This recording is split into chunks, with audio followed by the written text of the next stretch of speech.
Let's go. That should be it, with a little less than a quarter of a day remaining. That is all 20. We have done it. In 100 days, we managed to build not 1, but 2 iron farms, build a base, beat the wither, and built a beacon, which you can see right over here. We killed the warden, and then, just as a bonus, beat the dragon 20 times, all before day 101. Thank you so much for this first 100-day journey, and we'll finally get started on actually playing the game the way I play the game. So let's get to it.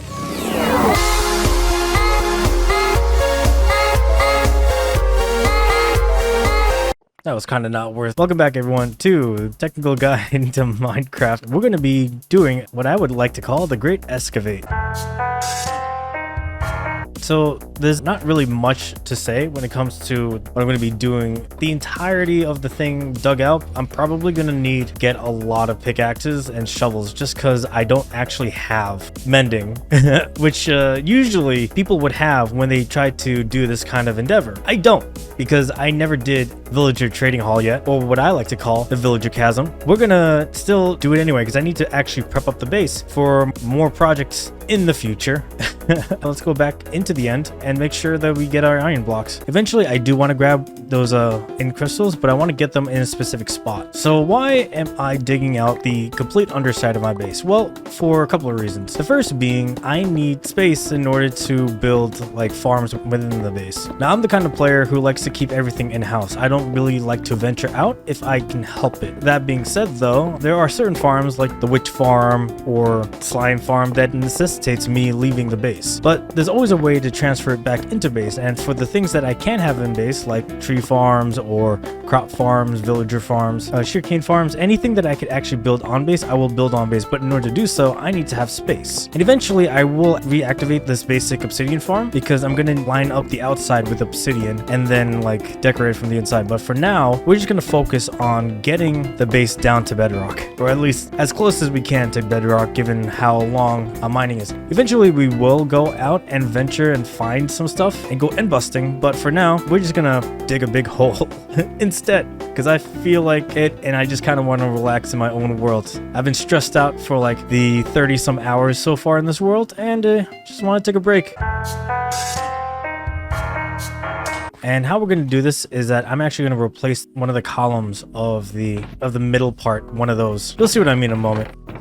Eating carrots is gonna kill me. It's so slow in gaining your health back, but I really don't have an alternative at the moment because I decided I'm not going to build the Hoglin farm until later. You know, I really should just build that first. That way I can just have an infinite source of leather and pork chops. But like I really, okay, you know what? All right, let's go build this Hoglin farm. We'll walk a little bit inside here just so we can have some distance.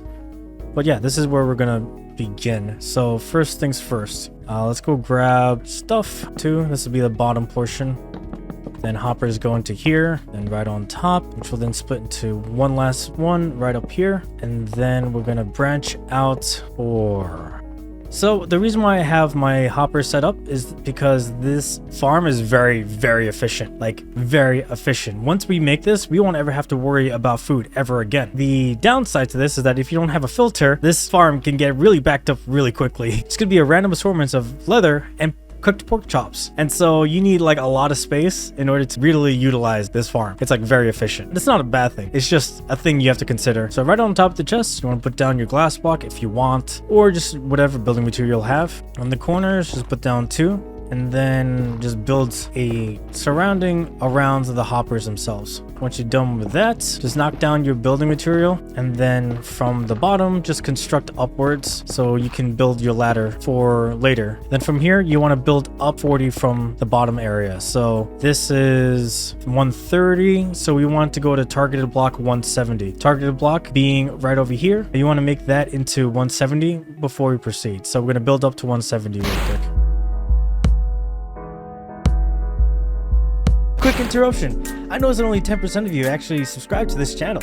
Watching this long, I must be doing something right. So if you like this video, hit that like button and please subscribe to this channel. Any support helps, and these videos take a bit long to make. Thank you so much, and back to the video. This is 170. Okay, good. So this is high enough now. Okay, from here, we're gonna need to actually go grab the stone cutter and the stone. But for now, we are going to spawn proof it with these trap doors temporarily, and then slowly make our way downwards, very carefully.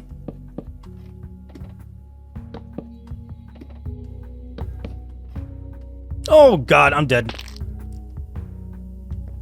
I'm not dead. How did I not die? Okay, cool. So first things first, let's knock these down.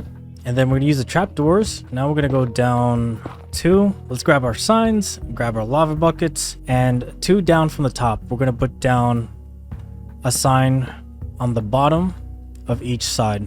Then from here, you're gonna grab a lava bucket. Technically you only need 1, but for symmetry's sake, we're gonna use 2. So 1 here and 1 on the other side. And so when they fall, they'll fall through the lava and instantly catch on fire. It's quite diabolical, but hey, it works. So from here, go out 1, and these will be like the side areas. And then from here, we want to go out 5. From the center, go out 4. Then from here, the center area, what you're going to do is put down torches all the way through. They'll spawn in this area. Hoglins are unaffected by the light level, and so they can spawn in this area quite easily. Piglins, on the other hand, have to spawn in areas of light level under 11. And what the torches do is that they provide enough light to make sure that doesn't happen. So from here, grab your mycelium or whatever you're using. I'm just using mycelium because I just have it on me at the moment. And on 3 spots, put down your mycelium. And from here, grab your warped fungi and place it down. Now, the reason why we're using warped fungi is because hoglins are actually afraid of warped fungi for some reason. And so when they spawn in and like notice its presence, it's gonna run. And because the only place they think it could run is across this because there's trapdoors, and again, using the same mechanics as we use for the warden trap, they'll walk across, fall into this hole, get lit up by that lava, fall 40 blocks downwards, and into a death. And it's quite easy setup, and it's quite ingenious. I'm gonna need a lot more stone for this. Now what we're gonna do is put down fences around the perimeter of this spawning area for the hoglins. And really, that's all there is to it. This is one area done. Technically, you could extend this 1 more out to really put an impact. And actually, yeah, that's what we're going to do. We're going to extend this 1 more out. We're going to extend it by 2 on both sides, making sure that we light up both ends. Hopefully, I didn't make it too big, but we'll see what happens. So that is one side done. Now for the other side. So again, go out by 1, then extend outwards so that there are 6 on one side. You're going to make a 6x5 area for one side, or a 13x5 area depending on how you look at it, because we're just going to be doubling this on the other side. So 13x5 area. Grab our torches on the middle, put down all the way across, grab your mycelium, put it on the corners and in the middle. Only me can take like an easy day and decide to make it hard for no reason. And then we're going to raise it up by 1. And basically, we're just going to repeat it.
Alright, and on day 108, we managed to have made an entire Hoglin farm. I think it has like 6 or 7 layers. I honestly lost track after like the 3rd, because you know, you just get into the rhythm of building. And yeah, now we're just gonna AFK up here, and yeah, just I don't know. Yeah, that's it. We're just gonna AFK up here and wait for the cooked pork chops to get ready to be picked up. So yeah, let's AFK.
Okay, so we've been here for about 15 minutes.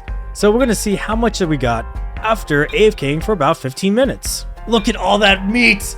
Oh, I'm never gonna go hungry again. First, let's grab everything that's not native. Let's grab a stack of leather for future. Oh my goodness, we have so much meat. Oh, no more carrots. We will never be hungry again. Woo! All right, let's head back. You know, that doesn't really look that bad. Okay, no, it does. It does. From up there, it does. All right, so let's, God, I really don't want to do this. All right, let's start digging. I've been putting it off long enough. Oh my God. This is already way too much for me to handle. I really don't want to do this. Because this whole digging thing is just so boring.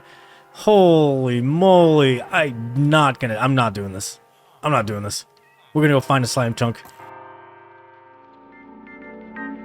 Well, my roomies, that's it for this episode. If you enjoyed this video, hit that like button, subscribe to see more, and I will see you all next time. But until then, I've been your #1 and most humble host, Kigurumi. Bye-bye.